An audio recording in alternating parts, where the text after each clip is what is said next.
देखो आज चलेगी चक्रवर्ती ब्याज, ठीक है, और पूरा कॉन्सेप्ट इसी वीडियो में करवा दूंगा मैं।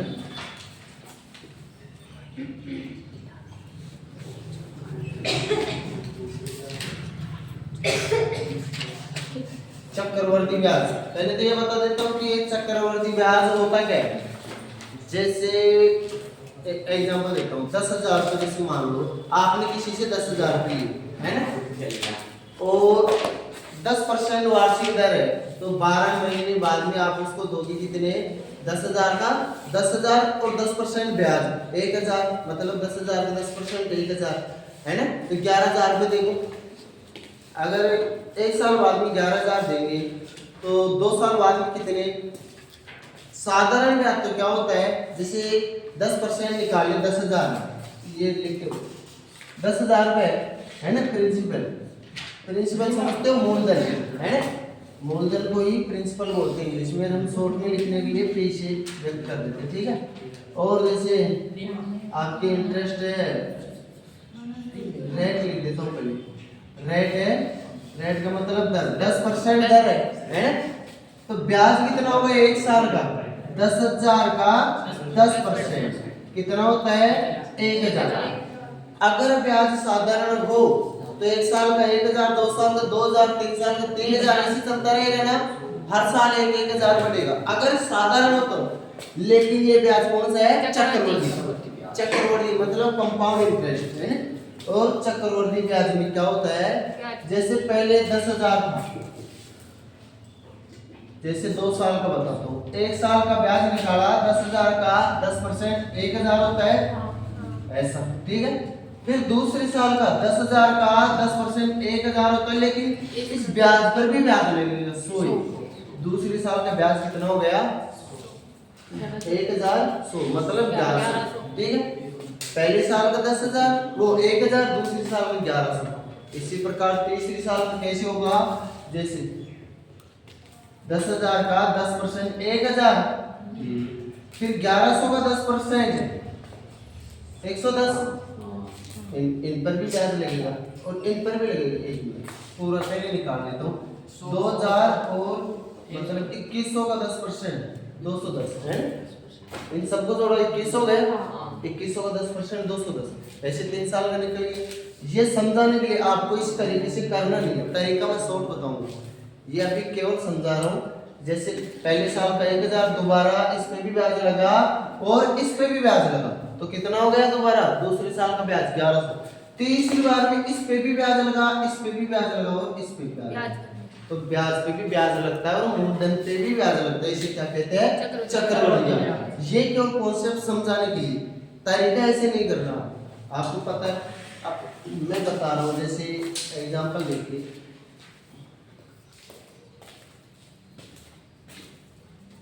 जैसे आपके पास 1,00,000 ओनली 25 रुपए मान लो प्रिंसिपल, और आपको रेट 20% दे दिया और टाइम 2 साल दे दिया, आपको बोला जाए कि 2 साल का चक्रवर्ती ब्याज निकालो, तो बिल्कुल जीरो लेवल से स्टार्ट कर रहा हूँ है, और पूरा कॉन्सेप्ट करवा के कल बिल पार्ट करवा दूंगा और फिर मैं ओनली एडवांस करूँगा कल के बाद, ठीक। चलो करते हैं। जैसे प्रिंसिपल 2500 है, सीधा सा तरीका है, सबसे आसान और सबसे इजी, आप ये लिख लो 1 साल 2 साल, इसकी कोई दिक्कत नहीं है। मल्टीपल मेथड यूज करेंगे 2 अनुपात 2 साल के लिए मैं लिख देता हूँ 2 वर्ष, और 3 वर्ष के लिए 3 4 वर्ष के लिए 4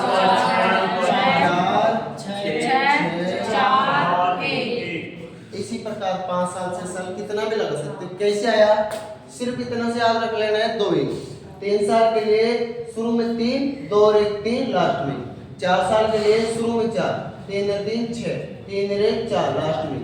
इसी प्रकार 5 6 7 कितना बढ़ सकते हो। आपको एग्जाम में 4 साल से ज्यादा नहीं पूछेगी, है ना। एग्जाम में 2 3 4 साल तक की पूछते हैं, क्योंकि अगर 5 साल या 6 साल का पूछते हैं तो बहुत लंबा हो जाता है, बहुत ज्यादा कैलकुलेट। अगर कोई ये तरीका नहीं जानता तो वो तो कर ही नहीं पाएगा, और ये तरीका जानता तो भी बहुत ज्यादा समय लगता है। ज्यादा टाइम का ब्याज नहीं पूछेगा कभी। चलो करते हैं।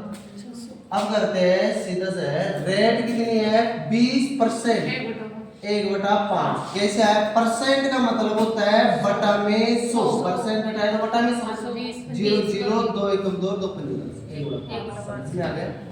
चलो सीधा से 2500 का 1/5 निकालो, 5 25 500 500 ठीक है। अब 500 का 1/5 निकालना है, ये कितनी बार घटा 100 बार। पहले तो दो देखो 2 साल में निकाले, ये आपने लिख लिया होगा, नीचे भी बता रहा हूँ जैसे जैसे है ना, 2 वर्ष का है ना, तो पहले 2 लिखा हुआ है तो 2 बार लिखना था। जो भी 1/20 निकाला हमने, तो 1/5 निकाला उसको 2 बार लिखना था, लिख दिया है। देखो इससे आसान कहीं नहीं होगा, इसको कोई भी सीख सकता है, कितना भी कमजोर हो कोई भी, हर कोई सीख सकता है। इससे आसान तरीका नहीं होता, कहीं पर भी नहीं होता इस दुनिया में, कहीं नहीं। ठीक है चलो आगे देखते हैं। अब 500 का भी 1/5 करना है, 2 साल है ना, 2 बार करेंगे प्रक्रिया। चल 1/5 करेंगे तो कितना आया 100। 100 को कितनी बार? एक बार है ना, पहले तो ऐसे लिख दिया, अब 100 को एक ही बार लिखूंगी। चलो लिख दिया, किसी कोई दिक्कत है क्या? तो टोटल ब्याज कितना हुआ चक्रवर्ती? 1100। ये इसी आए हो गए कंपाउंड इंटरेस्ट। ठीक है चक्रवर्ती, अगर आपको बोले ऐसा ही साधारण ब्याज कितना हो तो ओनली ऊपर की 1000। और अगर बोले चक्रवर्ती ब्याज माइनस साधारण ब्याज तो नीचे के लिए ओनली 100। ये बात सबको समझ आई होगी? Yes sir. जैसे अगर आपको ये आ जाती है, उसके बाद में आपको ये सब भी नहीं लिखी। अब आपको सर ये करेंगे क्या करेंगे अब बता रहा हूँ। ये बात सबको समझ में आएगी, सीखने के लिए जरूरी है ये पूरा तरीका। अब क्या करते हैं, और भी इसको थोड़ा सा शॉर्ट बना लेते हैं। चलो भाई हमारे पास समय की भारी कमी रहती है, कोई भी एग्जाम रेलवे एसएससी कोई भी दोगे तो, और समय से पहले कब हम कर पाओगे जब तरीका बेस्ट होगा। चलो 1/5 निकालो 500, या 2 लिखा हो तो 2 से गुणा कर दो बस। ठीक है, फिर 500 का 1/5 निकालो 100 को कितने से? 1 से। पहले बार जो आता है वो साधारण ब्याज होता है, दूसरी बार आता है वो अंतर होता है। ठीक है, और दोनों का जोड़ा तो चक्रवर्ती ब्याज कितना आया? 1000 और 100 1100। बस इतना सा है अंतर। मुझे केवल चक्रवर्ती और साधारण का अंतर तो कितना? 100। इस पहली लाइन को छोड़ के इधर बचता बचता समझ में आ गया? मल्टीपल कर लेना बस, कोई दिक्कत नहीं, ये भी समझ में आ गया। अब आप कहोगे सर हमने पहले अन्य तरीका देखा, जो कहीं और पढ़े, कोई तो पढ़ा, जैसे कोई वीडियो देखने वाला कोई तो पढ़ा होगा।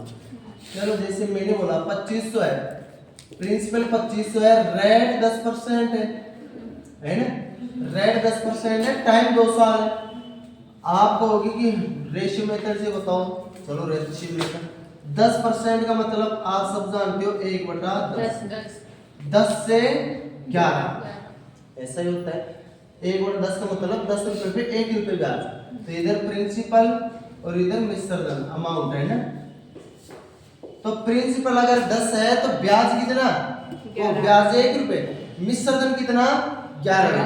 किसी कोई दिक्कत नहीं। चलो 2 साल तो 2 बार लिखो है ना, इधर कितना? 11, किसी कोई दिक्कत नहीं। चलो गुणा कर दो, इधर तो 100 गया, इधर 121। ठीक है, अगर 100 रुपए मूलधन है तो ब्याज कितना? 121 रुपए है ना, लेकिन यहाँ मूलधन 2500 है तो 100 के रेस्पेक्ट में 121, तो 2500 के रेस्पेक्ट में कितना? x मान काट लो। चलो मैं 2 0 से 2 0 काट दूं और तिरछा गुणा कर दूं।